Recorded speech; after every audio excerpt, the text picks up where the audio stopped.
Hello, my name is Wendela and this is a chat on BOOKTUBE Consumerism. Today I will cover my own book buying story, I will talk about libraries, second-hand books, what ginormous book hauls and book collections do to us, and ultimately it all boils down to what is a book really about? Is it about the story or a seemingly untouched cover? Let's begin. When I was younger, I rarely borrowed at libraries, mainly because I really liked having all the books I read on my own shelves, especially series. I liked to have them piled up nicely next to each other in the same format and so on. You know the drill. And I also was fortunate enough to buy or wish for the books I wanted. And another reason for me staying away from the library was that I found library books a bit gross. You know, they often had brownish pages and this weird plastic sheet on the cover, and they sometimes smelled weird and, well, basically they weren't as fresh and clean as new books. However, 2.5 years ago I made a promise to myself to not buy any new books. And this decision didn't just come to me overnight, it had grown on me for quite some time and for various different reasons. One of them being that my shelves were full. 4 years ago I got a completely new shelf, but not long after that books were starting to piling up on my floor again. And I didn't have any space left for new shelves, so I was like, okay, I need to get rid of some books. Sold a couple of books. Okay, more than a couple of books. I didn't sell only 2 books. I sold a bunch of books and then started collecting new ones. And soon enough my bookshelf was starting to fill up again and I needed to get rid of some new books. And then I realized, well, this is a complete waste of money to just buy books and get rid of them, buy books and get rid of them, buy books and get rid of them. That isn't economic at all. So I was like, I needed to find another system, I think. And at this time my reading pace also had increased. It had gone from me reading about 2 books a month to maybe 3 to 4 books a month. And to buy 4 books a month in hardcover, because in Sweden we don't have paperbacks for some reason, we will have hardcover and, you know, the small pocket form. That's pretty expensive, especially if you're just in school. So I slowly started to borrow some books at the library, and then if I really liked them I would buy them. So then I only bought the books that I knew I really liked. But the main thing that made me cut buying books completely was that I started studying more advanced physics, biology and chemistry. And I got very aware of climate change and how we deplete our ecosystems. And a big reason to that is consumerism, and book buying is a part of consumerism. And it was very hard for me, I must say, to realize, because you don't want to be a bad guy, you don't want to hurt the world, you don't want to be a part of the reason for climate change and ecosystems being depleted. And I know that I'm not the main reason, you know, it isn't me who's destroying the world, but I'm a part of it, and it was very hard to realize. So it actually took some time, because it isn't an easy thing to admit to yourself that you have lived your whole life in a way that is hurtful to the earth and to humanity. But ultimately I realized that I don't want to be a part of that anymore. And I started to question myself, my behavior, my way of living. I started to buy a lot more second-hand and to really think about, what do I really need to be alive? And I realized having physical books just wasn't one of them. Because what I like about books is the story, and I can get all of the stories in the entire world for free at my local library. And that's completely insane. Well, let's try this, I thought. let's try not buying any new books. And you might think that, well, me buying books isn't the reason for the world going down. But nothing really is the main reason. It isn't one thing, it isn't one person, it isn't one city. But for climate change to be stopped, we all need to take responsibility. And we need to change those things that we have the power to change. And as for me, that's my consumption. You know, as an example, if everyone consumed as much as we do in the West, we would need 4 Earths. 4. And like, where are we gonna get the other 3?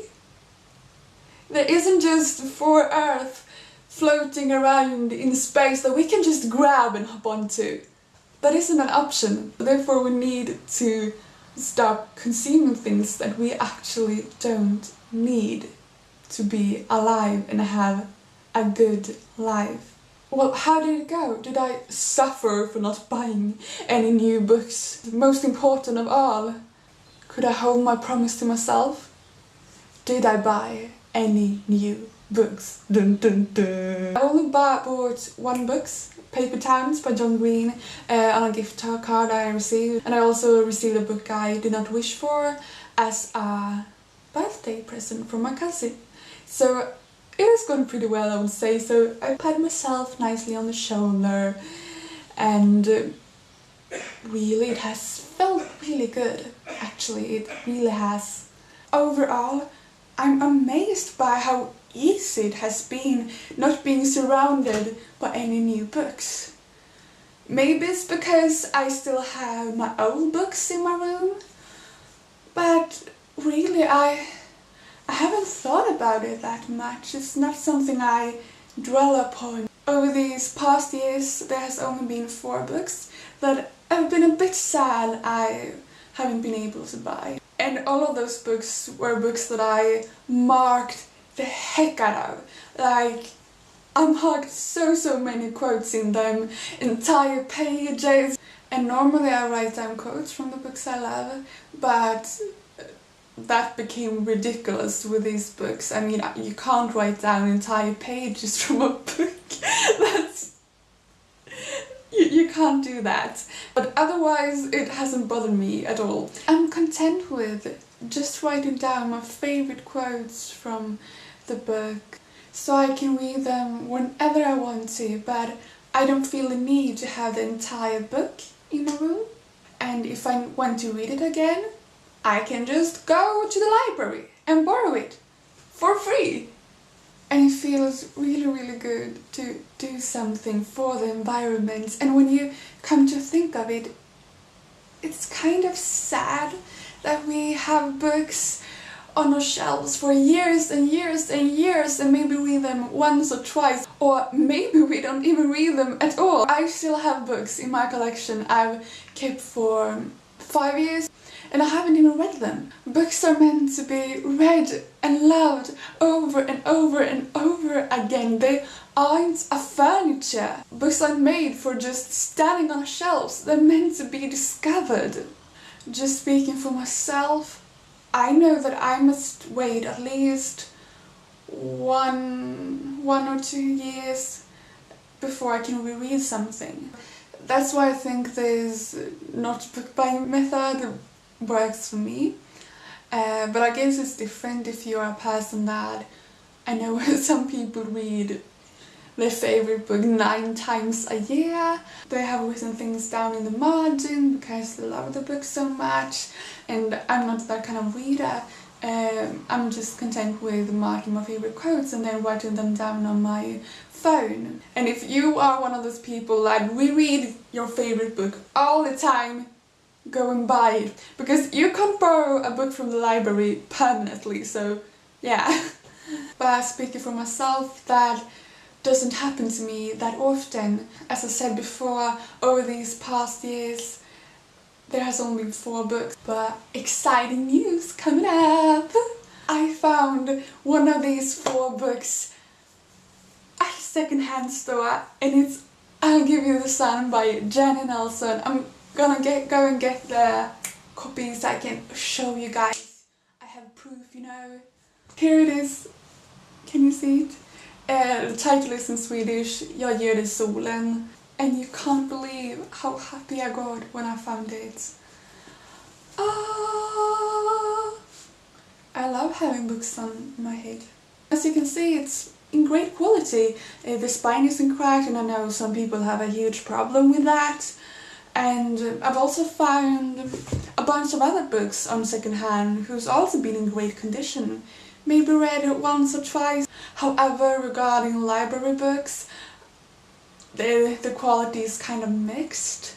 Some books are like I'll Give You the Sun in perfect condition, while some books are in a worse state. And as I said before, when I was younger, I did not like if the book was damaged. But as for right now, if the book is damaged, that just means it's well read. And it's kind of awesome to read a book that others also have enjoyed, and you can think about, ooh, I wonder what they thought about this book.